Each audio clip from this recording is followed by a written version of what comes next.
I don't have a lot to talk about. I slept all day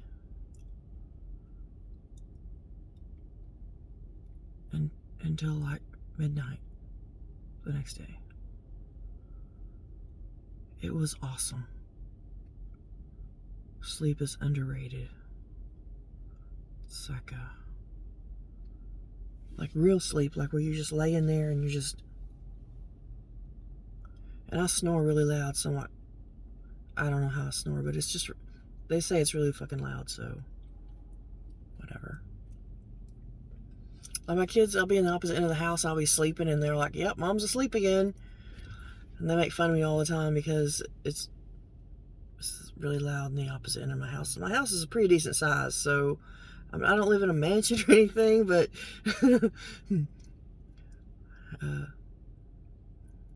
to be heard at the opposite end of the house is pretty cool, actually. Lower the steering wheel. Anyways, I just been kind of thinking back on my year so far and my little adventures I've gone on. The first concert I had was, when was that? It was Snoop Dogg in Tulsa. I saw him and I saw him. I think it was Warren G and Ice Cube, and they did some tribute songs to like Tupac and Nate Dogg, because they've obviously passed on. But I got a floor seat in the very back because that's what I could afford, so fuck y'all. Who doesn't think that's really cool? I don't like to get up, and if I can afford it, I like floor seats for concerts. I don't care where we're at in the floor, as long as I see the stage. And of course, when Snoop came on, everybody was smoking a little something, me included. And man, I had a blast. I took my nephew with me. He's 19, and he'd never been to a concert at all, ever, his whole life. And so, and I've never been to a Snoop concert because, damn it, I'm gonna be 41 this year, and I've been a fan of Snoop Dogg since Snoop Dogg wasn't even Snoop Dogg. He was Snoop Doggy Dogg. And the first song I ever heard of his, I was hanging out with my friends. We was driving down Main Street, and and this song came on, and, ain't nothing but a G thing, baby. And I just heard that song, and I was like, 1, 2, 3 to the 4. And I was like, yeah. And after that, I was hooked. That's how I know it was good music. I knew it was going to be classic. I knew I was going to love this artist. And ever since, after that, I was hooked. I watched his movies, and I kind of have not like a crazy fangirl obsession with artists. I mean, I'm not weird like that. I'm not going to stalk their homes or try to obtain credit card information or anything crazy. I like to study artists and where they come from and why they are going in this direction, how, all that cool stuff, and fuck, I don't know. I get, like, if it's great music, good music, legendary music, it hits my ear, and I immediately know that's my song. And they continually make good music, and I just, fuck. All right, we got something here. And I stayed with Snoop Dogg and his music, and I've kind of followed his career, in and out. I do listen to other artists,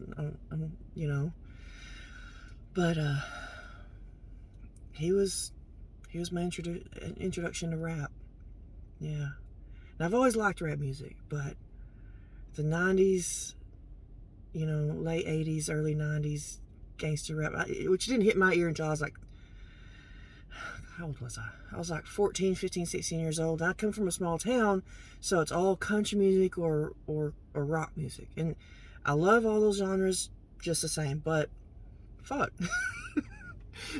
Rap music, I mean, what I was listening to, it made me fall in love. And I smoked a lot of weed as a teenager. Don't get me to lying to you. I drank and I smoked just because fuck it. And I got to listen to all that. We'd go down the drag on Friday, Saturday night. Our parents would let us borrow their cars. Some of my friends already had cars. Some of my best girlfriends, they had men or guys that were already fucking grown. You know, we were 16, but one of my friends, well, a couple of my friends, they would date guys when they were 19 to 25 years old. And so they already had jobs and cars and places to stay. And I wouldn't go to their houses, but I'd sit with my friends and we'd cruise up and down the drag, which was in our town, it was First Street. For some reason, we weren't allowed to drag Main. Whatever.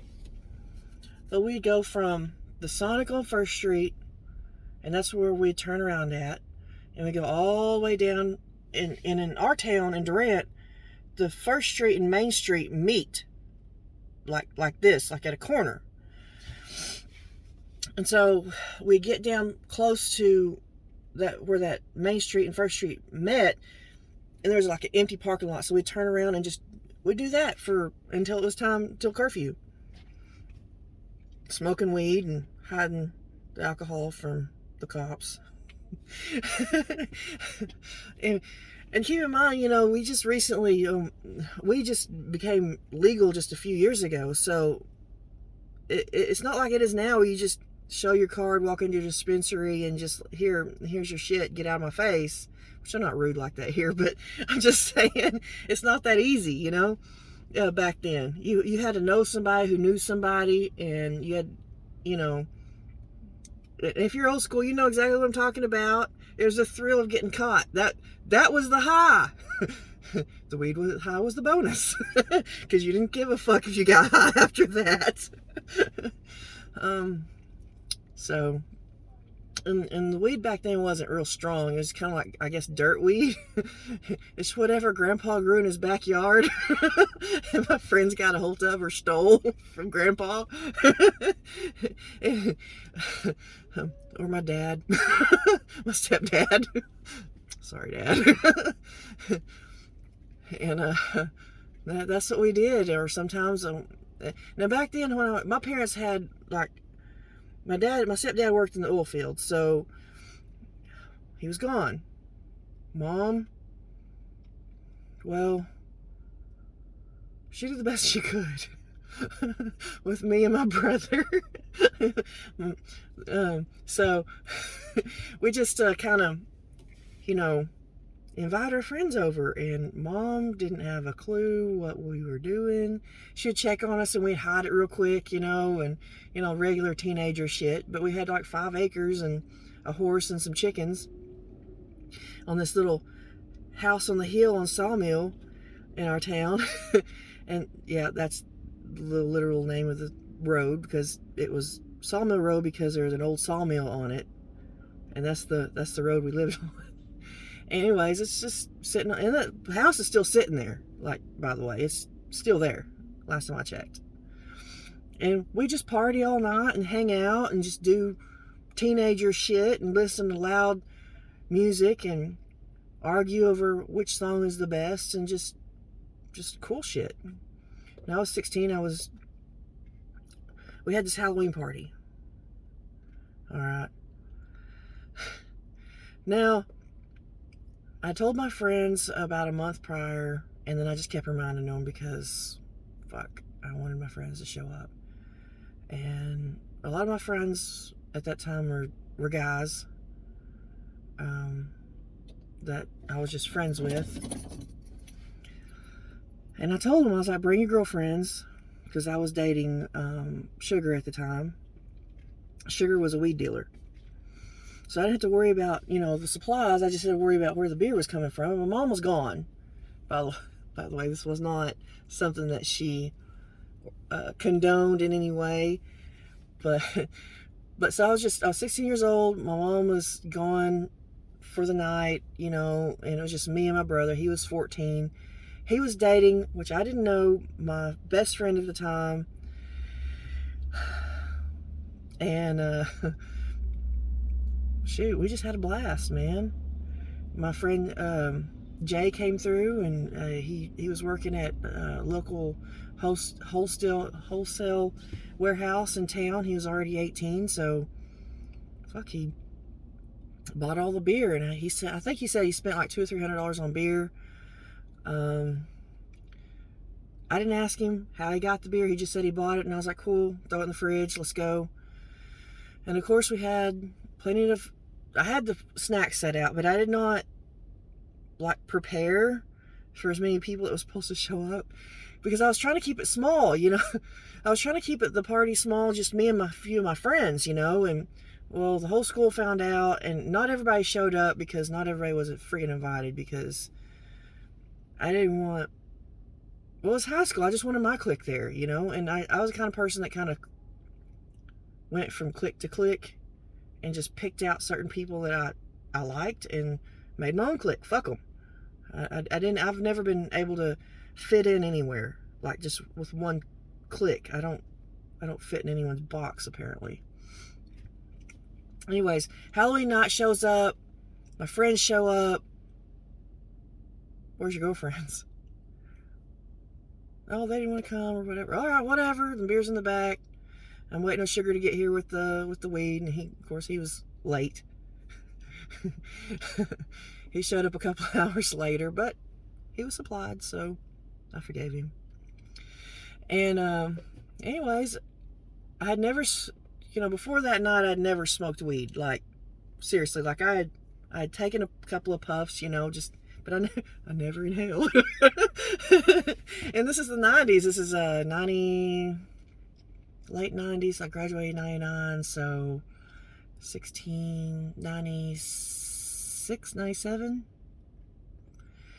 And it was cold in Oklahoma at night. In the fall, it gets cold, so it was late. It was like 10 o'clock at night. It was already dark outside. My friends were coming in, and my poor horse, I don't know what my friends did to it, but he broke out the gate. He was running down the road, acting crazy. I thought he was just scared. So, and he didn't have a bridle on. I had to grab him by his mane and catch him. I don't know what happened to his bridle, but we caught him, and I didn't ride him. I'm not exactly able to ride a horse at this time, because I was a little inebriated by that point. And so I got the horse. I got him back in the field and put the gate back. My friends, my guys, they helped me put the fence back up and the gate to the field back up, because the way the house was set up, it was that, like, the house is on a hill like this, and then you have the house right here, and whoever built the house didn't know what the hell they was doing, because they didn't put it exactly on top of the hill. They put it on the side of the hill so it would flood in the house when it would rain really hard. And in Oklahoma, if you know where I'm from, southeast Oklahoma, it flash floods. So, fuck. Anyways, and then we had like the yard, the big, like 1 acre yard area, and then the rest was the acres sitting behind it. Well, anyways, I got the horse. I got the horse back put back up, and my chickens were in their pen in the back, so I think they was fine. I saw my brother and my best girlfriend go back there, and I didn't ask any fucking questions. I just let them do what they're gonna do. I was supposed to be watching him, but I think she was watching him just fine. And anyways, we just hung out and had a good time and listened to a lot of music. One song that sticks out to my head, and this is a song I really liked, was Fiona Apple's Criminal. I really liked that song. I don't think it was out at that time yet, but I really enjoyed that song. But Snoop Dogg, fuck yeah. Fuck yeah. Man, we get there to Tulsa, me and my nephew. We're outside. You know, the concert has already started. Back to that. This is my brain. This is my brain not on drugs. Okay, so just bear with me. Fuck you, it's bipolar disorder. Okay? My brain works in mysterious ways, even for me, sometimes. Anyways, so we're in Tulsa. I'm at the merchant booth. I'm pretty broke, really. I had enough money for the tickets. So the tickets already paid for. The gas has already been paid for. I had budgeted for that. And what else? Oh yeah, the hotel was paid for because it was in Tulsa, which is 3.5 hours away. And I'm not Superwoman. I'm not driving back in the middle of the fucking night from the Tulsa Turnpike. No. So hotel's nearby. Everything's taken care of. But I really wanted that t-shirt. And I couldn't really afford a t-shirt for me and my nephew.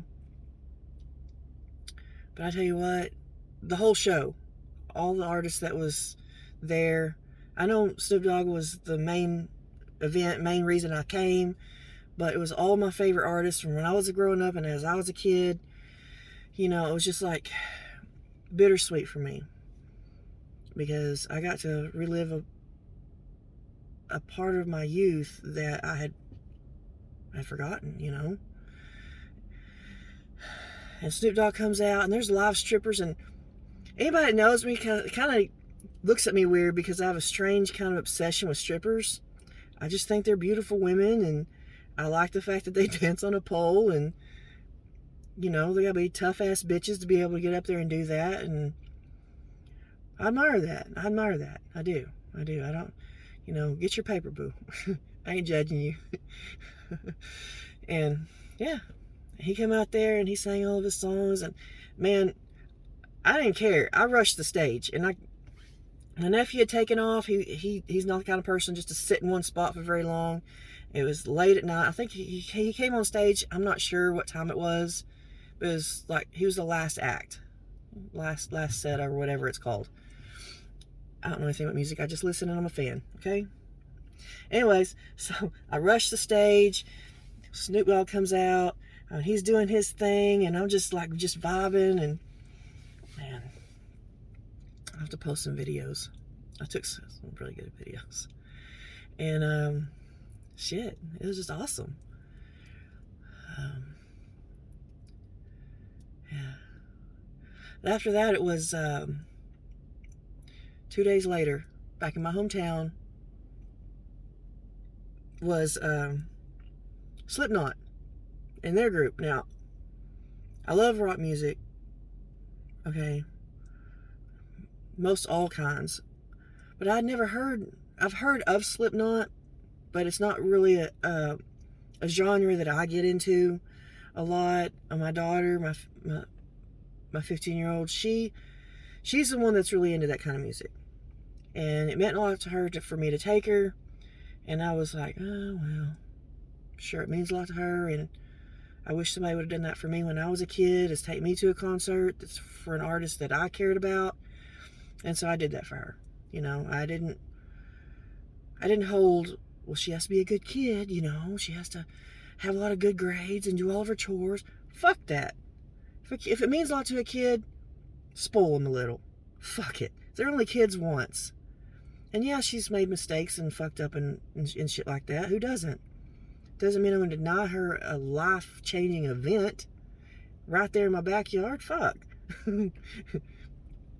So I took her.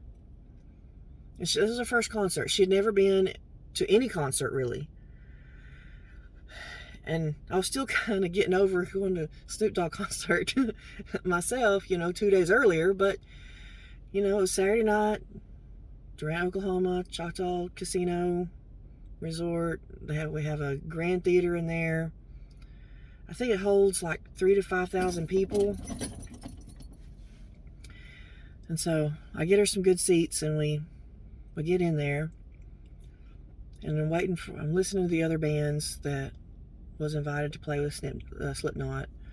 And mind you, I don't know what to expect. She had showed me some songs that she likes from Slipknot and some other bands that she likes from that genre. Her dad unfortunately passed away when she was a baby, so it's kind of like bittersweet for her, and that, I guess, because that's the kind of music he listened to. And so it really took me back to another time in my life when he was alive and we were together and things were great, and listening to the kind of music he listened to. So for me, that's where the memory was pulled from. But making new memories with her and I, we have a complicated relationship. And to be able to do that for her, she had a blast. I'll just say that. She had a lot of fun, and I had fun too, be honest with you. There were some songs I did enjoy, I got into. I was going to headbang too. I did headbang to some, whatever. But, I just vibing with my daughter, just chilling and enjoying the concert. And I did get her a concert tee. I didn't get myself anything. I did get some pictures, lots of pictures, because that's my thing, is I love pictures. And some video, just short clips, because I don't know how they felt about that, but some short clips and everything, and that was really cool, And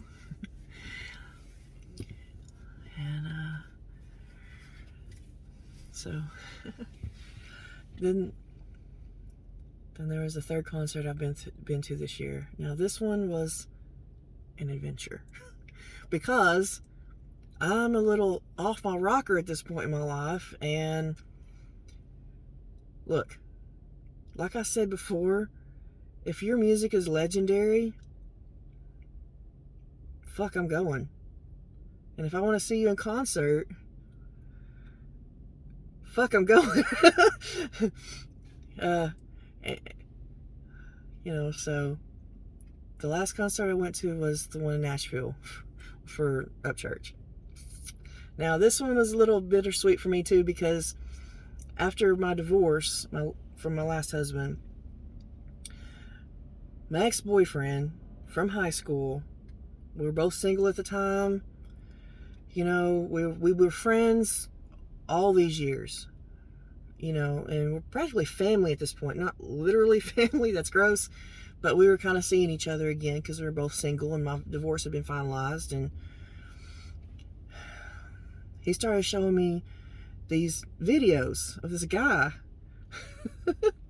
And I was like, all right, whatever, I didn't think a whole lot about it. And he was obsessed. Now, apparently I have a type. And it's hard-working, blue-collar, backwoods redneck. And that's what I like. Fuck y'all that don't. You're missing out. And so anyways, I'm listening to these songs and stuff. I think the first one that hit my ear was Come and Get It. I watched that video and I was like, fuck yeah, this is cool as hell. And I was into it. Just took me a little bit because it was a new genre I'd never heard before. I love rap music. I love all kinds of music, really. And to hear it all mixed up at once was really just kind of mind-boggling, honestly, because I was like, it took me a minute to get used to it, And I believe in giving every artist at least one good earful for one song. And I was like, all right, cool. Well, he kept playing it. Bubba, it was Bubba. That's my friend's name. His nickname is Bubba. So anyway, Bubba just kept playing it and playing and playing all kinds of different songs, and a lot of Upchurch songs. And we'd party to a lot of those songs too, and just hang out, and just do cool shit, adult shit. I think the other one I heard was Bad Motherfucker. I liked that one too. And the more I heard, the more I liked, and I was like, fuck yeah.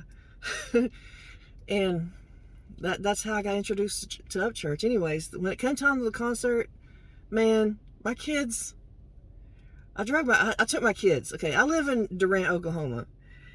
Okay, that's southeastern Oklahoma, 2.5 hours north of Dallas. So I live right on the Texas border. Okay. On the Oklahoma side. Nashville, for me, is through Arkansas, past Memphis. Of course, you know where Nashville is. 10.5 hours away from me. 10.5 hours. Okay, so yeah, my kids were pretty convinced I'd lost my brain at this point because I've never done this. I've never driven that far for a concert in my life. But that wasn't the only reason I was going. Over in Sevierville, Pigeon Forge area, which is about 3.5 hours away from Nashville. It's over by Knoxville, if you don't know. My son and my ex-sister-in-law I wanted to see them too. Because earlier that December, my son, he moved in with her, so I wanted to see my boy. So it wasn't just the Upstarts concert, which that was a big motivator besides my son. So anyways, I get over there. I'm on my way. We're in the car. I got my youngest son and my youngest daughter in the car with me. We're going, and I get to fucking Arkansas, and my credit card's stolen. Like, I don't know what happened. I'm like, that's my gas money, dude. That's the money I'm going to use for my hotel. I mean, I'm stranded. I'm stranded in fucking Arkansas. Okay, I'm pissed because my son wants to see me. I want to go to the Upchurch concert, and anybody with any common sense would be like, all right, it's just fuck it. We're going home. We're going home. But, you know, don't let the blonde hair fool you. But in this case, yeah. No, I got a hold of my sister-in-law, had her cash at me some money, some gas money to get to Sevierville because they were going to the concert with me because I had bought 5 tickets. Yeah. And so she cash apps me some money, fill up my car, and I just go. And I make it all the way to Sevierville. And I think I drove for like 2 or 3 days. You know, because you have your 10 hours from where I live to Nashville, and then over from Nashville to Knoxville, and you kind of got to go through Nashville, Memphis, Nashville, and then Knoxville to get over to Sevierville from where I'm from. I don't know any other way. So that's what I did, and I picked them up, and then we get to the hotel in Nashville, and of course my credit cards were stolen. I didn't have any money, so that means I had nowhere to go. Like, luckily the tickets were already bought. Okay, tickets were already paid for. She had my gas covered. She had my food covered. She took care of me. And so we get there, and it's like, fuck. I got nowhere to change except for a bathroom and a truck stop. And this particular truck stop had no shower. So, and I couldn't pay for a shower if I wanted to because my credit cards were fucking stolen. And you're like, Carla, why didn't you just, use cash? That would be a good idea if I didn't pay my fucking bills first. Because I do want to have a home to come back to, And so I have no cash and no credit cards. And I'm stuck at my own accord. And so we make it to the concert. I get changed because I'm sticky and gross. And I comb my hair, and I, put on some kind of hygiene, because I don't want to go in there smelling weird, gross. So I cleaned up as best I could. I took kind of like a whore's bath with the baby wipes, because I used to be on the road. So that's, if you're desperate, anything works. And so we're in the parking lot. We're in the parking lot. I get changed, I get cleaned up, everybody's kind of fed and ready to go. And I'm just fucking pissed. Just pissed off at my whole situation. But you know what? Fuck it, I'm gonna make the best of it. So we wait in line. I was not expecting the line. And we got there early. I think we got, was like an hour early. And the line was horribly long. I was like, shit. Because when I was at the Snoop concert, it wasn't even that long, you know, or even the Slipknot concert wasn't that long. It was a long ass line. And it wrapped around like the block. And I'm from a small town. Those city blocks are huge. And so we was wait. And we finally get in, get our seat, and, you know, whatever. Now I'm broke and heartbroken because I like to collect concert tees, okay? That's just my thing. Any concert I go to, I like to get a concert tee. I don't care how much it costs. I put aside a special budget just for concert tees, and I really wanted my whole family to each get a concert tee or some kind of memorabilia, something like that, from the event. So we get there, and a couple other players, Chase Matthews coming on stage, and we was just sitting back up in the stands just watching. And I'll tell you what, they put on an awesome show. I didn't know what to expect. I'd seen some stuff on YouTube. It was pretty awesome, you know, but yeah. So my sister-in-law, she actually had to buy an extra ticket because we needed an extra ticket. So we bought an extra ticket for that night, and it was a miracle because that show was sold out. So this sweet angel of a person was selling a couple of tickets from Ticketmaster, and so I was able to get an extra ticket my sister-in-law bought, and she and I, it was a floor seat, which was awesome because we both wanted to be right there next to the stage. She wanted to be down there, so we'd take turns. I had the ticket on my phone, so I'd give her my phone so she would have proof that she's supposed to be down there because we didn't want to get kicked out. And we'd switch back and forth, and then we'd check on the kids. Well, as the concert was playing, my son, my youngest son, I'm not sure if he has autism, but like, he has sensory issues. I suspect that he could have autism. I don't know. I'm not. Anyways, so he starts crying because of the vibrations. Like, even in a car, I cannot play music extremely loud in my own car because he will just bawl. I mean, it's just too much on him. And the vibrations just like this. And he loves music, and he was dying to come. It had nothing to do with that. It's just that the vibrations from the sound was too much on him, and he was crying. Like, he couldn't take it. It was just too much. So I had to get up out of my seat, take him outside to the smoking area because that was the only place he could still hear the music. He still wanted to be there, but he just didn't want to be so close, you know, where he wanted to be where he could still hear the music, but still not be so close that it was hurting him. And so I took him outside, and I sat with him, and, you know, for a long time I sat with him. And then my sister-in-law, she sat with him for a while, and she walked him around and stuff like that. So, but when Upchurch came on, it was getting ready to come on, that's when I took my phone back, and I went down to the floor seat, and I waited because that was the whole reason of me coming to Nashville. And man, it was just an awesome show all the way around. I loved all the artists. It was worth it. It was worth all the obstacles I went through, all the bullshit. It was worth it. And so I got videos and pictures from that concert as well. And what they say is true. You know, if he sees something going on, he did this like 2 or 3 times, but he'd stop the show. And if somebody was hurt or needed assistance, he made sure that everybody was like, hey, y'all make a way, you know, let's get security and people down here to help this person, you know. Yeah, so that's real. I don't, but yeah, the show was awesome.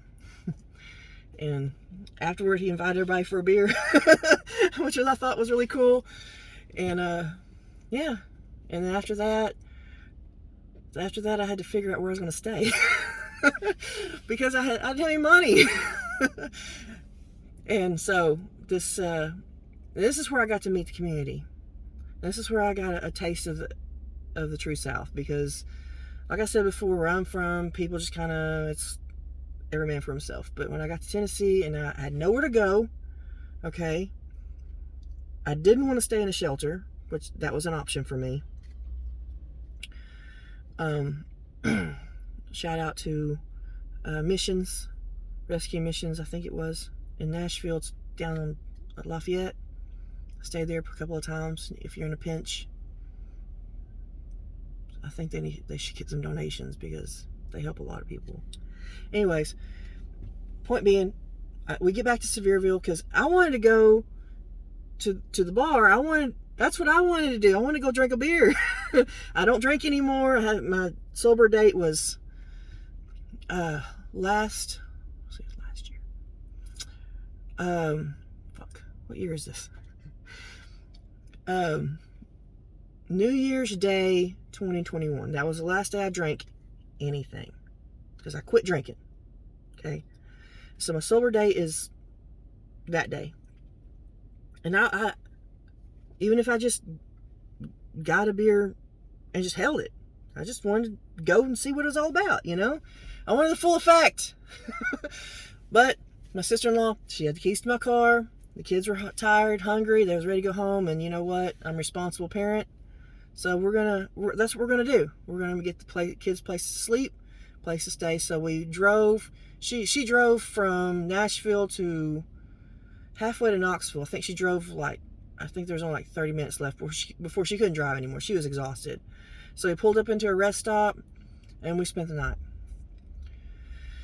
And I couldn't sleep. I was too charged up from the concert. I was too amped, you know, so I just stayed up and walked around and at the rest stop. It was a really nice rest stop, by the way.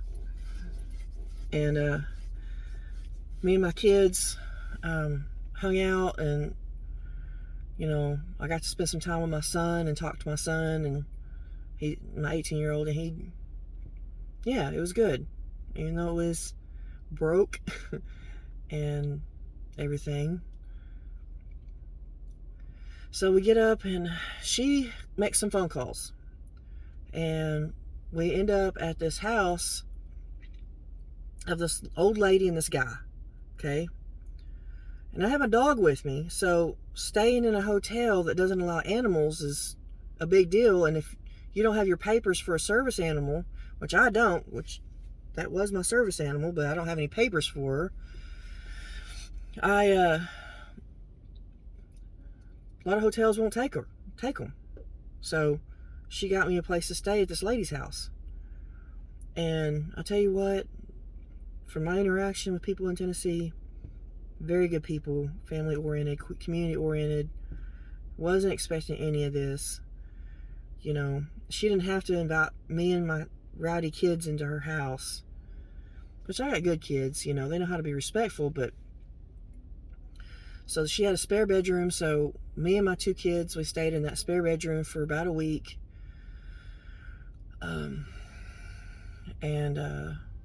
After the first couple of nights, it was like, all right, you're going to pitch in now. You're staying with us, you're going to pitch in. I was like, okay, that's how I was raised, so you earn your keep.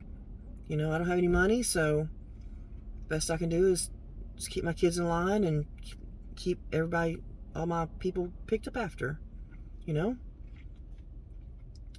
And so that's what I did, and we stayed there till a week, and then, I don't know, we were supposed to go home. I got paid, and the bank took my money. So now I'm still stuck in Sevierville, Tennessee, 14 hours away from home, mind you. And I still don't have any fucking money. So she tells me about these, my sister-in-law, I call her baby girl. Baby girl tells me about this this place in town in Sevierville that gives out gas money. It's like a charity place. So we go there, I sign up and talk to the guy and get everything situated, and he gives me $40 in gas. All right. That's not going to get me back to Tennessee. It'll get me back home. That's just barely going to get me around in Tennessee. But you know what? Free is free. I don't gripe and complain. I say thank you. Have a good day. So I get my gas, I get my car filled up, and start thinking, well, maybe I can live here. This is pretty cool, you know. I can get a job here. I looked into jobs, looked into places to live, and I was starting to feel it, you know. They had a little dog park in Sevierville. There's one for big dogs and one for little dogs. It was pretty cool. And I take my dog there, and the old lady fell in love that I was staying with. She fell in love with my dog. It's another story. Well, anyways, so, and then I get a hold of my tribe, because I'm from the Choctaw, I'm a member of the Choctaw Nation, believe it or not. White skin, strawberry blonde hair, yeah. Blue-green eyes, yeah. I'm a quarter Choctaw. Get over it. All right. So I'm waiting for them to send me some money, and try to get my mom to send me. I was talking to everybody to send me some money to get home, because I was about to lose my job. I had to call my job and say, look, I'm stuck in Tennessee. This is what's going on. And so anyways, we stay there with the old ladies for a week, and then some more money hits for me. And I talked to my sister-in-law, and I'm like, look, because at that time, my daughter and I, my 15-year-old,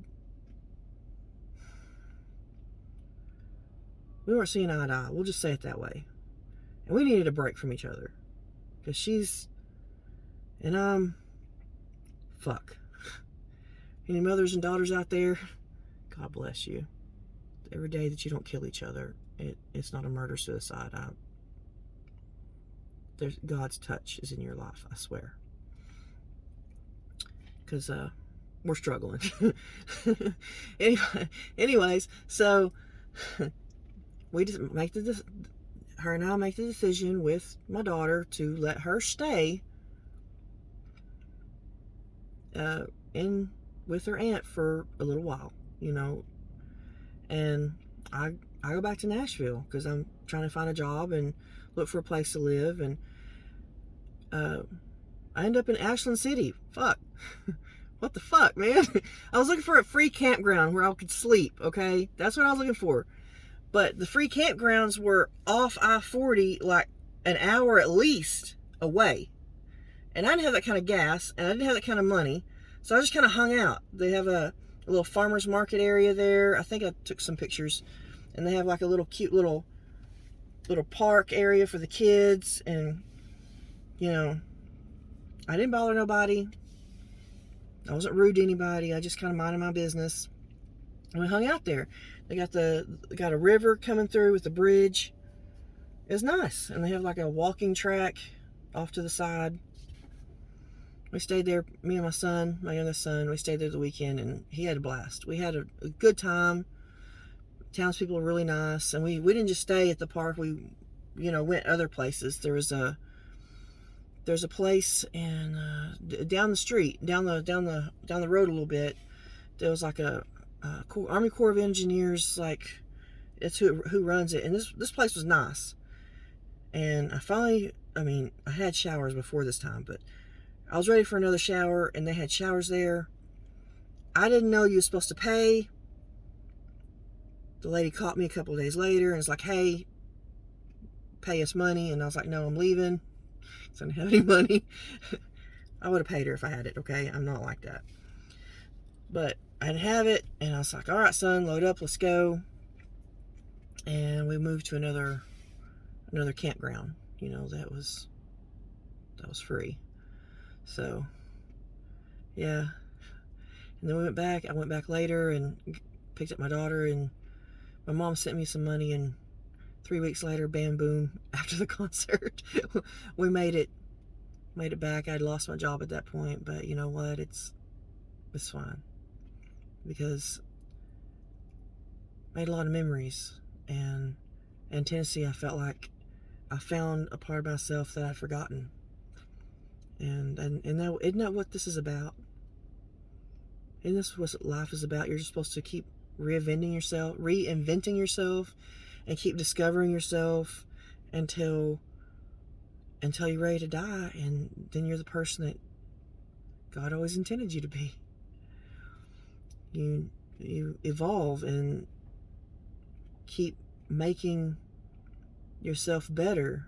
And I believe in God, and I don't really call myself a Christian, would you say? I am a Christian, but like I'm more on the spiritual side. Like, I know a lot of Bible and shit, and I was raised in church and everything, and you know, but yeah, I had a blast, and I'm looking into going to Dallas for some concerts. They got some pretty good concerts coming up down there.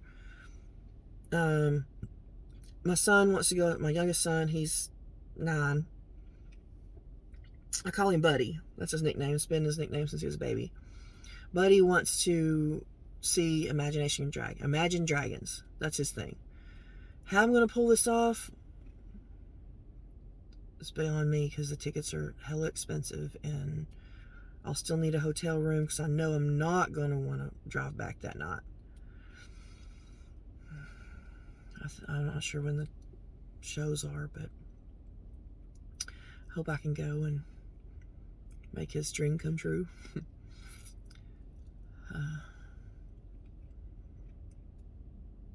I would definitely go to another Upchurch concert just to go. Hell, I'd go to another Snoop Dogg concert too. And Slipknot. There are some bunch of other bands I'd like to go to.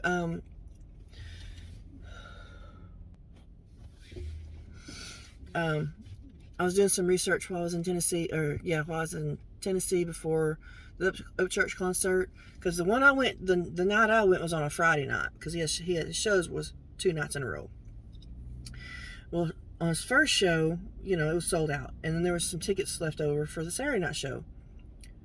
Well, I love Sheryl Crow, and I've wanted to go see Sheryl Crow forever, and she was about 2.5 hours away in Kentucky. And I was just, golly, I was wanting to go so freaking bad, but with my financial situation, I didn't get to go. I was so disappointed that I did not get to go to see Sheryl Crow, because 2 in 1 weekend, that would have been awesome. And then I looked at some other concert dates, and she's just too far away for me to go, because that was going to be the closest that she's going to be. And I love a lot of her songs and a lot of her music, and she does country, and she did a song she did that song Picture with Kid Rock. Yeah. And that song makes me cry. But yeah, that's my music adventure, my music tour so far. Man. If these are my bucket list items, and I've waited my whole life to decide to do something memorable for not only for myself, but for my kids. And getting out of your comfort zone, getting out of your town, and going and seeing the world a little bit puts you in a different perspective. Puts your mind at ease that you're not alone. That there are people out there that are different. And yeah, it's just that idea of community out there that when I was out in Tennessee that I just absolutely fell in love with. And the scenery, just, I gotta tell you this real quick. So on the way back home, I'm fucking tired, okay? So we were in Sevierville. I had to go back to Sevierville to pick up my daughter from her aunt's. It's like a week later or whatever. I go back to Sevierville, pick her up, and we're coming back through Nashville. And I didn't want to stay at the shelter with her because I didn't want to. So we didn't stay at the shelter. I did have food because I I did think ahead of time enough to buy food and buy, just picnic stuff before I left Oklahoma. So I did have some of that left over. And we're coming back through Nashville. We pass Ashland City, and I look it up on my GPS for a free campground, and I had enough gas to make it there. So I make it there, and I'm going. We stayed at the Lewis and Clark burial site, I think it was, and it was in the middle of the night. Now, normally I don't get afraid of the dark, but this was a windy back road in the middle of the night with these tall pines and no trees at a burial site. It was a really nice campground. I'm not saying that, and it was beautiful when I was able to get some sunlight on those trees, but just they were so tall, and I was driving and I was scared to death because it was just like basically a one-lane road eventually that just wound down this mountain. And I kind of, at this point, I had been in Tennessee long enough, I could get the hang of things pretty quick. It was understood to me that, well, the speed limit is suggestive within reason, but going around these mountains and shit, suggested my ass, you better slow your ass down. You're going to end up on the fucking side of that mountain. And I'm in an SUV, so yeah. Anyway, so I'm coming around, and I finally make it there, and we're pulling into the camp area, the free camp area, and I'm scared. Okay, my daughter is the only one that's awake. My son is already passed out in the back, and I'm just driving. I'm scared. I'm like looking around. I ain't got no signal on my phone, none. I'm barely getting GPS right now. So that one of church songs, go where the GPS don't work. That's real. That's just real. Okay. If you ever come to that area, that's real. And so I was prepared. I had a map. I had a paper map because I used to travel when I was a kid with my parents, so I knew how to read a paper map. I had that skill. But still, I just kind of followed it and got down in there and found a camp spot by the restroom because, okay, I'm 40. Fuck y'all. I have to get up and go to the bathroom a lot in the middle of the night. That's why I'm tired all the time, in case you're wondering. Anyways, so yeah. I got in there and I got like 2 or 3 hours rest, and I just drove home and drove straight home after that. Filled up my car a couple of times, made it through Memphis, made it through Little Rock, got all the way to the other side, and I made it home, and my daughter was happy to get home. It was bittersweet for me. So that's been my adventure so far.